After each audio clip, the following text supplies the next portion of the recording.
Welcome to episode 285 of the Selling Your Screenplay podcast. I'm Ashley Scott Myers, screenwriter and blogger over at sellingyourscreenplay.com. Today I'm interviewing producer Steve Longi. He's been a producer for years, and we talk about his career and how he got some of the films produced that he worked on. For instance, he was instrumental in the development of the Mel Gibson film Hacksaw Ridge, and we talk in depth about that project and how that came about. And it's a great example of how a producer, in this case Steve, found a really cool story that he was passionate about from a writer, and he worked with that writer for many, many years before the film actually got produced. So stay tuned for that interview. If you find these episodes valuable, please help me out by giving me a review in iTunes or leaving a comment on YouTube or retweeting the podcast on Twitter or liking or sharing it on Facebook. These social media shares really do help spread word about the podcast, so they're very much appreciated. Over on iTunes, I want to thank the Screenwriter Junkie podcast and Lowland Scott, who left me a very nice review on iTunes. Thank you, both of you, for those reviews. It is appreciated to see some people getting value out of the podcast, so thank you for taking the time to leave those nice reviews. If you have a minute, please do go to iTunes and leave some feedback. If there's a comment you want to make to me in private, that's totally fine too. You can always email me at info@sellingyourscreenplay.com. But if you do have a minute and can leave some feedback on iTunes, it is very, very much appreciated. These iTunes reviews really are helpful. It helps get the podcast listed in more places in iTunes so it reaches a broader audience. Also, if you subscribe to the podcast in iTunes, then you'll get the new episodes downloaded to your phone each week automatically. So that's a nice, convenient way just to stay current on the podcast. Anyway, thanks again to the Screenplay Junkie podcast and Lowland Scott for taking a minute to leave some feedback. Any websites or links that I mentioned in the podcast can be found on my blog in the show notes. I also publish a transcript with every episode in case you'd rather read the show or look at something later on. You can find all the podcast show notes at www.sellingyourscreenplay.com/podcast, and then just look for episode number 285. If you want my free guide, How to Sell a Screenplay in 5 Weeks, you can pick that up by going to sellingyourscreenplay.com/guide. It's completely free. You just put in your email address and I'll send you a new lesson once per week for 5 weeks, along with a bunch of bonus lessons. I teach the whole process of how to sell your screenplay in that guide. I'll teach you how to write a professional logline and query letter and how to find agents, managers, and producers who are looking for material. Really is everything you need to know to sell your screenplay. Just go to sellingyourscreenplay.com/guide.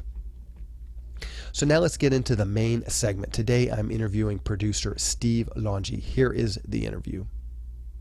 Welcome, Steve, to the Selling Your Screenplay podcast. I really appreciate you coming on the show with me today. Oh, Ashley, it's my pleasure. Absolutely. So to start out, maybe you can tell us a little bit about your background. Where did you grow up and how did you get interested in the entertainment business? Yeah, I grew up in Woodcliff Lake, New Jersey, northern New Jersey, right outside New York City area. So when I was a little kid, my parents used to bring me into the city, and I'd get to see all these great movies, Kubrick films and all these classic films. Dog Day Afternoon, I remember going into the city and watching that. So I was a real little kid. But my parents, sort of introduced me and opened me up to the world of great filmmaking. In the 70s, as you know, was a really special time, with filmmaking and just a lot of great films, a lot of great directors. When I was 11 years old, I had a subscription to Variety because I knew I wanted to be in the film business. And I knew Variety was the magazine that everybody read. So, I knew if you had to be, if you wanted to be a player in the movie business, you had to read Variety. So my parents got me this subscription. I'll never forget. It was $100 for a weekly Variety subscription, and they deliver it to the house. And back then it looked like a newspaper, and it was a straight trade paper back then, which means it was in all the trade jargon, flicks, cricks, pricks. It was like all this crazy jargon that Variety was known for back in the day. And I didn't understand one bit of it. But I felt like, I was part of the film business because I had a subscription to Variety. So anyway, when I got a little older, I moved out to Los Angeles, to pursue my dream. I went to school out here, attended UCLA for a brief period of time. And then I started interning. So that's kind of how I got my foot in the door of the film business. I just started working as an intern for school credit. And the first decision I had to make was, was I going to go down the production route or the development route? Because those are two very different kind of areas. And I decided to go down the development route. So I started working in development offices where you read a lot of scripts and do a lot of script coverage and notes and things of that nature. So that's kind of in a nutshell how I started. Okay, and let's touch on that a little bit. Do you have any advice for screenwriters? Because I think that's an excellent path for a screenwriter to get in and work in development. They get to see what projects are actually marketable, and they get to see the development process, firsthand. Do you have any advice for a young guy out of college, or maybe even a little older, that wants to get into development? How do you get that? I mean, how do you get those jobs? Is it a matter of networking? Is just blindly sending your resume to a million companies? What advice would you have for people looking to get into development? Yeah, what I did was I targeted a producer, so it was, it was sort of calculated. So I found a producer that was making the kinds of movies that I had admired, and a producer who I knew was at a certain level.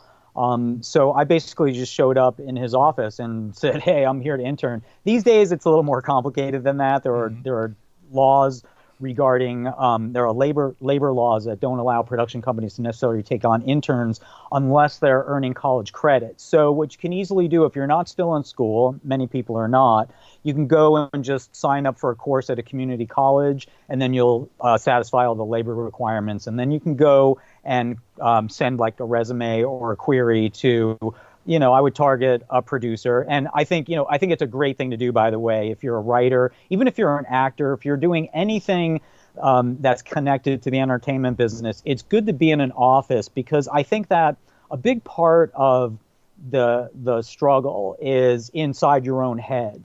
I'm a big believer that the greatest obstacle you're ever going to face in life is yourself. And it all starts in your mind. Your mind is what's going to create that reality that you ultimately have.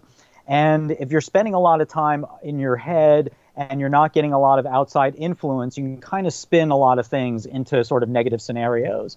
But when you actually have an opportunity to go work in a professional film office and you kind of see what's going on the other end of the phone, it really kind of enlightens you as to what it's going to take, and also what you're going to be able to psychologically put up with. Because, for example, like if someone's not returning your call, a lot of people automatically just think, oh, that person isn't interested, or they don't like me, or whatever. I'm not a name. They're not paying attention to me. Mm-hmm. There's a million things in your head that you can spin, right, that aren't positive. But when you work in a development production office, you tend to see how that all works, and you see that people are so slammed and so busy, and they're getting hundreds and hundreds of calls, that it's going to probably take 3-4 calls before you actually get onto the phone sheet, before actually someone pays attention. And, like I said, if you're spending all that time up in your head, you're sort of Xing yourself out before you've actually given yourself a fighting chance. Mm-hmm. So it's really, really important to understand the process and what it's going to take to get through those barriers. Yeah, sound advice for sure. So one question I get often from screenwriters is, what do the various producer credits actually mean? You have a number of different producer credits on different films: co-producer, executive producer, and producer. Maybe just, from the horse's mouth, what do you see as the role of a co-producer on some of the films that you've done? Yeah, co-producer is kind of a tricky credit, but I was working in the capacity of a producer, I would say, mainly.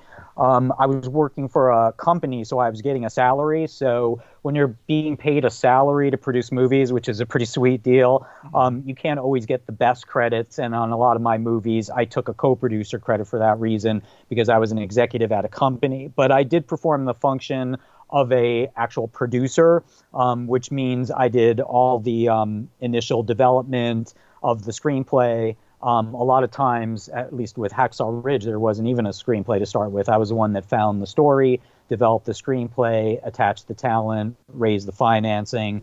I was on the set of the film. So these are all the things that a producer, a traditional producer, would do.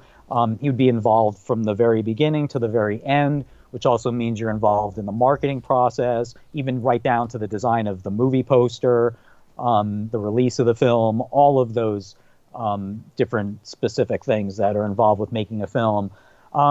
Credits are tricky because they don't really indicate what a person's actual role was. Mm-hmm. The best credit to have is the credit of a producer, because that's the credit that the Academy recognizes. Mm-hmm. So when you are nominated or you win an Academy Award for a motion picture, you have to have the producer credit in order to go up on stage and accept that award. So there are all these like little ins and outs and rules with the Academy. Mm-hmm. But for the most part, the work that I did was the work of a producer, and I'm literally the first one in and the last one out. The executive producer credit sometimes is also the producer. Sometimes you have to take that credit if there are other higher level producers who, again, who need to have that producer credit and need to be the ones eligible for going up on stage for the awards. Other times that executive producer credit's given to a financier. So it's a lot of times it's mostly for like a financier or somebody who's bringing in a financing component. So that's kind of how the credits break out. Yeah, and it doesn't sound like you've ever in your career gotten into sort of the nuts and bolts line producing. You're still more on the development side, just seeing the project through from start to things, but not necessarily the physical production. Exactly. I'm what you call a creative producer. So I have to hire a line producer, and he's the guy that actually oversees all the physical production on set, when the movie's actually shooting. So that's the thing that I don't do. Okay. So I'm creative. So I hire I hire the director, the production designer, the cinematographer. So I'm involved in all those creative decisions. And then when I'm on set, it's mostly dealing with talent, dealing with script issues. So a lot of times, most of the time, at least every movie I've ever made, you're literally rewriting the script as you're shooting. Mm-hmm. So like the night before, you're like locking pages. So I'm on set for all those reasons. And these, back in the day, I'd say like 10, 15 years ago, a producer a lot of times wasn't actually on the set of the movie. So it was the line producer and the director and the crew for the most part. And the producer would show up occasionally. It's actually, for some producers, it's not their most favorite thing to do because filmmaking can be a very slow, tedious, kind of arduous process. And you're sitting around a lot of the day, just sort of not doing much. So it's, it's producers are antsy sometimes, but these days it's it's become more of a requirement from studios that the creative producer be there overseeing things. Okay. Let's just touch on Hacksaw Ridge. Some of the things you just said, you found the story, developed it, and that must have also included hiring a writer. So just take me through that process. What was sort of your mandate when you were looking for a story? Was it just a random story you just found that you liked and started to develop? Or did someone come to you and say, okay, we want to do, a war movie, and so you had some direction to go? And where was that? How did that process work? Yeah, I mean, to be honest with you, I really wasn't, I'm not like a war movie guy. That's not necessarily my interest. It's mostly like comedy and, but I do like true stories. So I was making a film for Disney at the time, and my second unit director, and this is also the benefit of being on the set, he came to me and he said, listen, I'm having such a great time working with you guys. I want to bring you another story. It's a true story. It's about this guy. He told me about this guy in World War II who enlisted. He refused to pick up a gun. He wouldn't touch a gun, but he wanted to serve his country, and he wanted to do it as a medic. And he's telling me the story, and I thought, wow, that is a great story. And I look for stories that are about something. What I always say is that if you're going to tell a story, there should be a point to it. Now, not that you're banging people over the head with a message or being too heavy-handed with something like that, but I think, the subtext of great storytelling should have a theme or some point to it, right? Sure. It should enlighten you or, show you something about human nature, perhaps. And so I saw this story as an incredible story about a man and his conviction and how much he would stick to his convictions.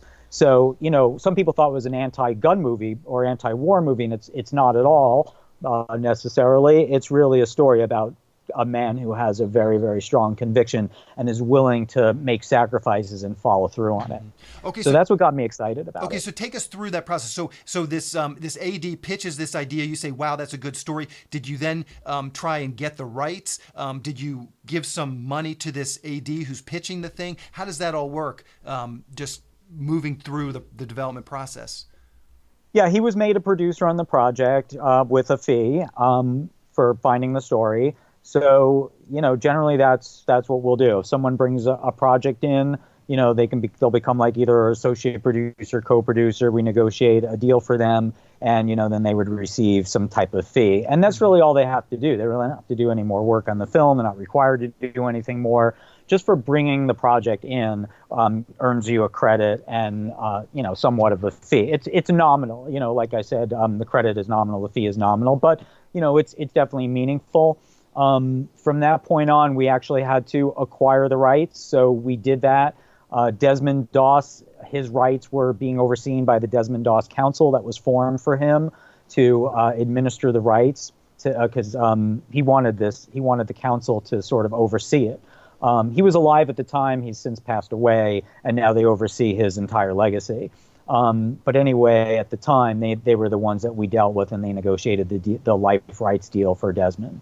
So that's how that worked. And so then, take us through this next step. So then you get the rights, and then you have to go about hiring a writer. And again, I just get tons of questions about, well, why did the producer hire this writer or that writer? So maybe just take us through that process. How did you find a writer? Do you go to agencies and they submit? Are there friends of friends? Just take us through that process of hiring the writer for this film.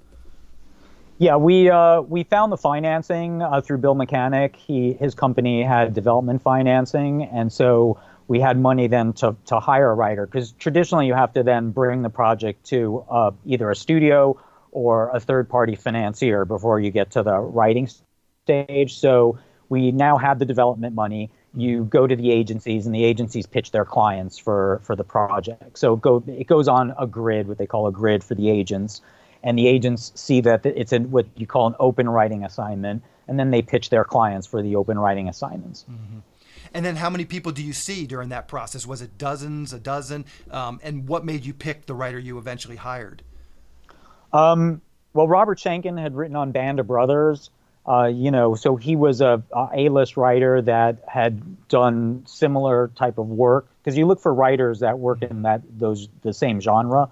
Not always, but everybody kind of pigeonholes. That's why there's pigeonholing going on in Hollywood. Mm-hmm. So you look at some writers as, action writers, comedy writers, everybody gets put sort of in a box, so you can actually, keep it all straight in your mind. It's just, an easier way to kind of organize all the information, because a producer's, privy to lots of information regarding writers and things like that. So you first start with writers who write in that genre. So Robert Schenken was a perfect writer for it, and he's a Pulitzer Prize winning writer, and he's the one we hired to write the first draft. I gotcha. And do you even at that level read some of his material? Like, does he have a feature World War II spec script that you read, or you're just familiar enough with his work? Yeah, we read through samples, and we do our due diligence, and you have to check his availability. Mm-hmm. There's a certain amount of due diligence. You schedule a creative meeting. You see what his feedback is regarding what direction he's going to take the story in. You definitely want to make sure that the theme, the movie, I always say that everybody's making the same movie, because this is where movie making can go off the rails, is if the producer has one vision, the writer has a vision, and the director has a vision, and they're all not the same. Mm-hmm. That's going to lead to a lot of, issues with making the movie and getting the movie right, because I feel like movies are a lot about,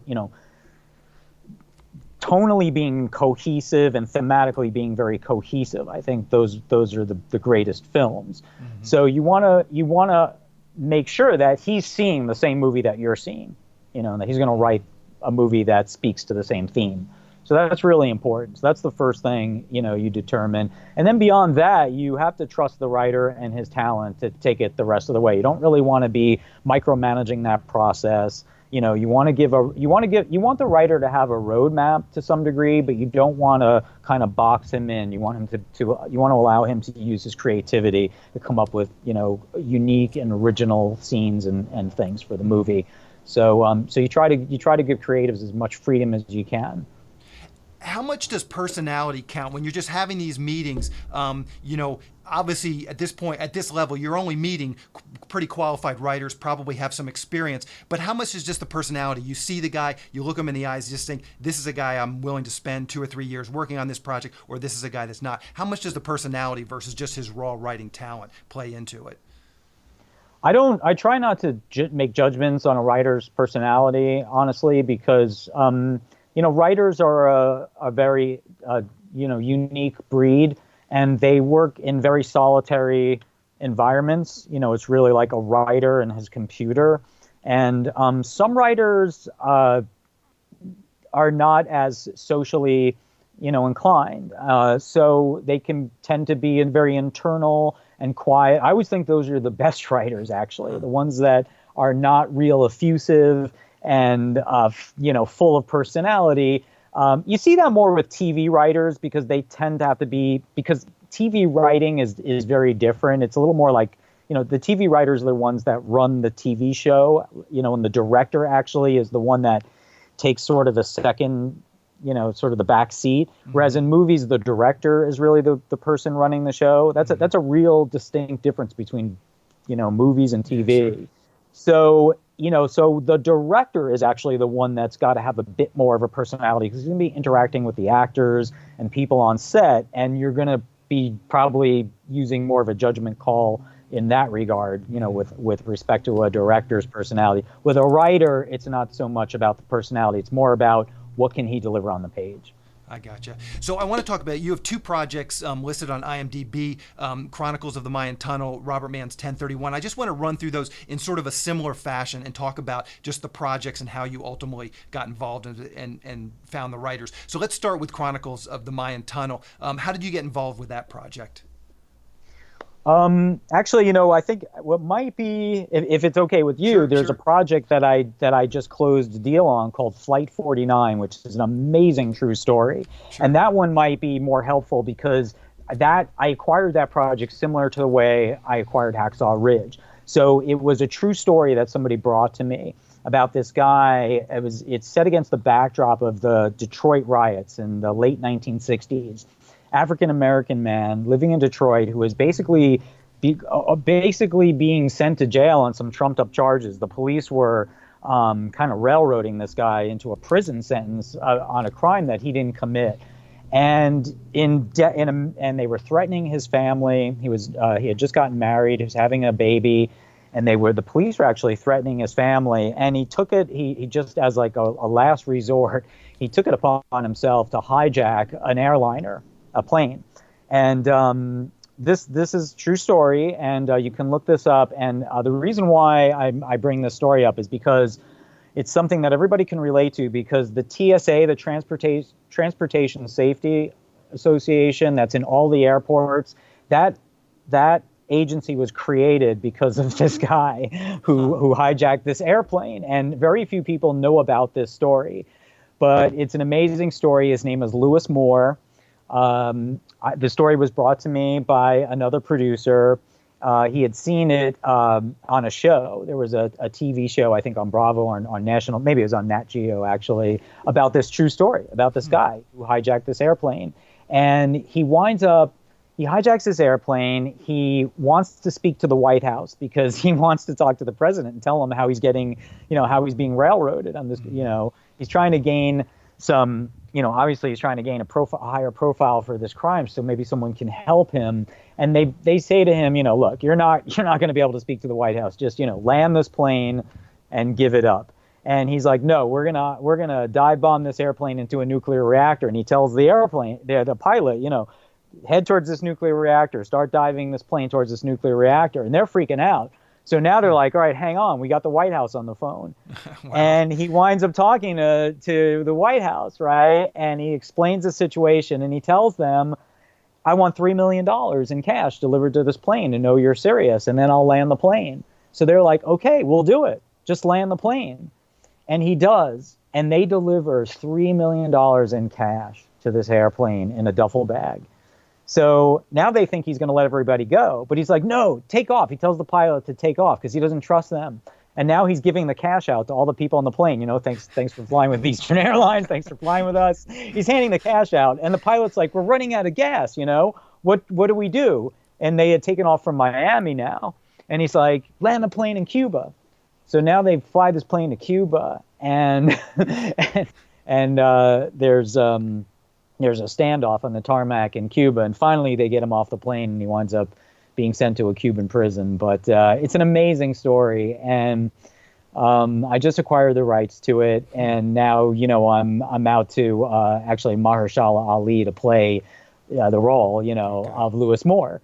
So my approach on this project is to first find like an African-American component, either in the way of a director, a writer, or a producer. So that's the road I'm going down. And I'm approaching Mahershala Ali as not only somebody who could potentially play the role, star in the movie, but somebody who could also produce it with me. Yeah. So that's kind of my approach. So the approach of these projects is to try to attach A-list talent, which then is what ultimately triggers the financing. I gotcha. So I'm curious, and Hacksaw Ridge, I think maybe, I don't know, but I'd be curious to get your thoughts on this in terms of what is the market potential for these films. Like you mentioned with Hacksaw Ridge, it was an amazing story. You liked the theme and stuff. This is another period piece. Sounds kind of like a drama, like Academy Award type of a drama. How much does that play into what you're going to do versus like Robert Mann's 1031 looks like kind of a low budget slasher movie, which I think is infinitely more marketable and easier to get produced. Like, how much does that stuff play into when you're taking on these, like you say, wow, that's a great story, but I could never sell that movie? I wish it played more into it when it comes to me, because I tend to go for, things that are a little more sophisticated and, are, a lot harder in terms of, getting a movie done. Hacksaw, I don't know if that took, for 15 years, actually, okay. Which, blows people away when they hear that, a project could take that long. But, it was one of those projects. And, 1031 is you're absolutely right, is way more marketable. It was actually, that was kind of the idea when I approached it. I thought, this is a Halloween movie, so this can be shown every Halloween. It can be released on Halloween as an event type film, because this is kind of the way you have to think about projects now. You have to think about what makes them stand out, right? What gets the attention, because there's so much clutter that you have to cut through these days in the marketplace. And so you think about, okay, what's going to really draw the most amount of attention to this project? And you start to think about, all right, well, if I've got a horror film, horror films are very marketable. They're not expensive to make. This is my thought process. Mm-hmm. They're generally directorial, so you don't have to have movie stars in them. You hire a great director, you have a great script, and you can put just about any actor in it, right? So it's all of these things. You start running it down, so the budget's not going to be too high. It's not period, so period movies are movies that's going to add to the budget. So that's where period becomes challenging, because it increases the budget. So producers think about those things sometimes. So, it just depends. If you're making a movie at a studio, a producer's not going to be too concerned with the budget. He wants the studio actually to spend as much money as they can on the movie. He's not too concerned with budget, because, sometimes his fee is going to be attached to what the budget is as well. There might be a formula like that working. So he's not going to be too concerned with budget for something that's made in the studio mold. But if you're making an independent film, budget's going to be a consideration. And so period will increase the budget. And, locations, if you have a lot of locations, a lot of moving around, that'll increase the budget. If you have a huge cast, if you have action or a lot of stunts, that increases the budget. So with a horror movie, you don't have a lot of that stuff. You have some effects maybe, and you might have some blood and gore, but it's basically just by virtue of the fact that it, of what it is from the genre, it's not as expensive, and it gives you this ability to now, at least with 1031, to piggyback on something that then raises it another few more levels, where you have a movie that can become more of an event. So it starts to tick all these boxes, right? Mm-hmm. And 1031, it's that that's not a mistake. Why we pick that. Yeah, sure. So what advice, and just as we wrap up, do you have any general advice for screenwriters? Are the things you see in screenplays over and over again that you really like, and things that you see over and over again that you don't like? Just some general advice for screenwriters trying to get the attention of a producer. Yeah, the log line is the most important bit of writing you'll ever do. So I always say, make sure your log line is kick-ass. Mm-hmm. So to me, that really is the key that opens the door. When you send a query letter to a producer, you want that log line. You want to have a few sentences to open the letter, and I usually say appeal to the producer's ego in those first few sentences. You say, hey, Steve, Hacksaw Ridge was my favorite movie. Here's the log line to my screenplay.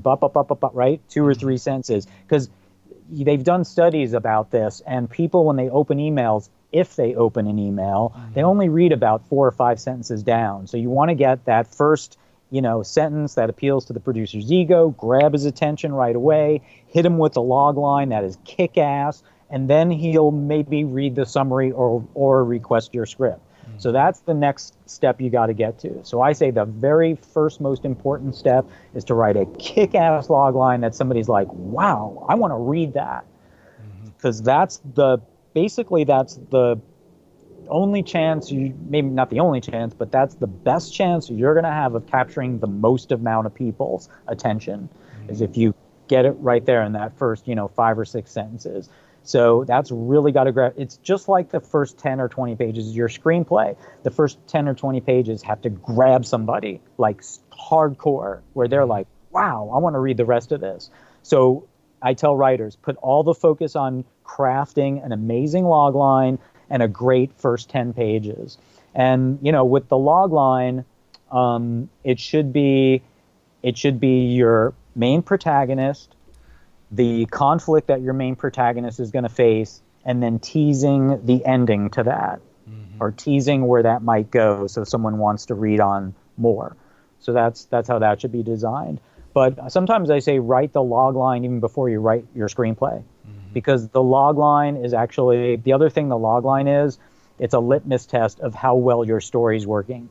So if you're having trouble writing your log line, that may be an indicator that your story doesn't actually work, because the log line is like the 3 basic components of drama, which to me are the protagonist, the antagonist, colliding those 2 things, and the third new thing that comes from that.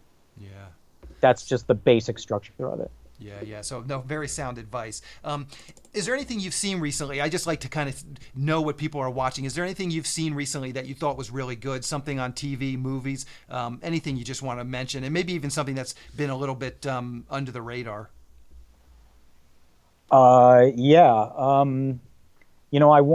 try to watch everything. So, there's a lot of TV out there these days. There's a lot to cover, recently I've been watching a lot of Netflix. So, Dark Horse has the Umbrella Academy, which is a new series on there that I've been watching. But Nadine Labaki made a film. Oh my God, now I'm just blanking on it. Bear with me. Because this to me was one of the best films of all the films that I watched, for the Academy consideration. It's called Capernaum, sorry. Nadine Labaki made this film called Capernaum. It's a foreign language film, and it was nominated for an Oscar. But to me, I thought that was the best movie. I thought it was better than Roma, actually. It was a film that flew under the radar. But I think Nadine Labaki, who I think is a Lebanese director, female director, she is definitely a star. And I try to keep my eye on the up-and-comers. Sure. And to me, that was the movie that flew under the radar to some degree, was nominated for an Academy Award. So, definitely had a profile. But I don't think a lot of people saw it. And to me, that was the most impactful movie of all the films I'd seen, maybe in the last few months. I was also up in Sundance, and I saw a film called Brittany Runs a Marathon, which I absolutely fell in love with. It's a movie you're going to hear a lot about. Okay. And I also saw the Anton Yelchin documentary. I worked with Anton on a film called Charlie Bartlett. Anton Yelchin was a major talent, and he died very tragically a few years ago. But his parents made a documentary about him that was in Sundance, which was also another very emotionally impactful film for me especially. But so those were a few things that I've seen recently. Okay. That are worth mentioning. Yeah, perfect. Yeah, those all sound like great recommendations. So what's the best way for people to keep up with what you're doing? Facebook, Twitter, a website, anything you're comfortable sharing, I will round up for the show notes. Yeah, I appreciate that. I have a Facebook page that I made for writers to help writers. So it's Longitude Entertainment, okay, which is my Facebook page. I have my Longitude Entertainment website, which has some great information. In fact, I just uploaded a video on there about how to market your screenplay, which I'm getting some incredible feedback from. I'm on LinkedIn. You can always email me through, contact me through the website if you have questions. I do consulting on a limited basis, so I have my consulting business. So there's information about that on my website as well. Okay. But I'm fairly easy to, I try to respond back to everybody. In terms of submitting material, I try to have that, try to work that through Virtual Pitch Fest or Stage 32 or Greenlight My Movie for legal reasons, because there are legal issues with taking submissions directly. Mm-hmm. So I try to do it through those services, which protects me legally. But, I'm not completely unopposed to hearing, a log line or a pitch. If somebody creates a bit of a rapport with me and, I get to know them, I'm happy to talk to them and try to help them as much as I can. So I really try to go out there and help writers. That's my main thing, is to just try to help them, give them encouraging information to keep spurring them on. So, again, I really feel like a lot of it is in your own head, and that's what kind of keeps you from moving forward or keeps you from getting inspired to want to really pursue, your dream. Mm-hmm. So I do a lot of work, with, kind of getting your mindset right too. Okay. And tell us about your consulting service. Who would be a good potential client for that consulting service, and what does that actually entail? Well, I think people who are trying to market their screenplays first and foremost, I show them how to do that effectively. I also do development consulting. So I do, I read screenplays, I do notes, but I would say like a lot of people who come to me already have developed their screenplay. And I think there are a lot of great services, that are helpful with that.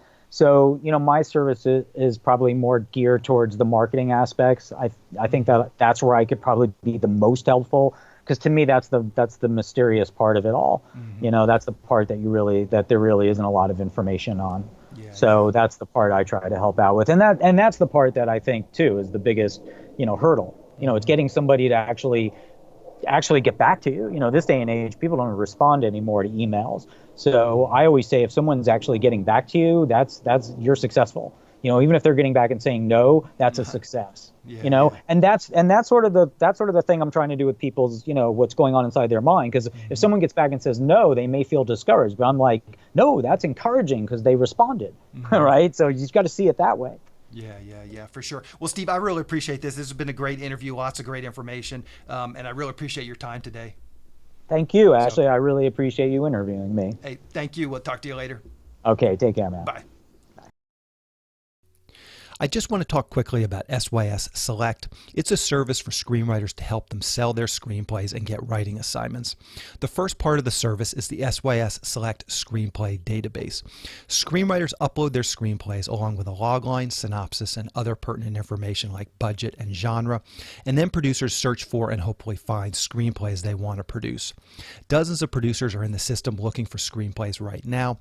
There have been a number of success stories come out of the service. You can find out about all the SYS Select successes by going to sellingyourscreenplay.com/success. Also on SYS podcast episode 222, I talked with Steve Deering, who was the first official success story to come out of the SYS Select database.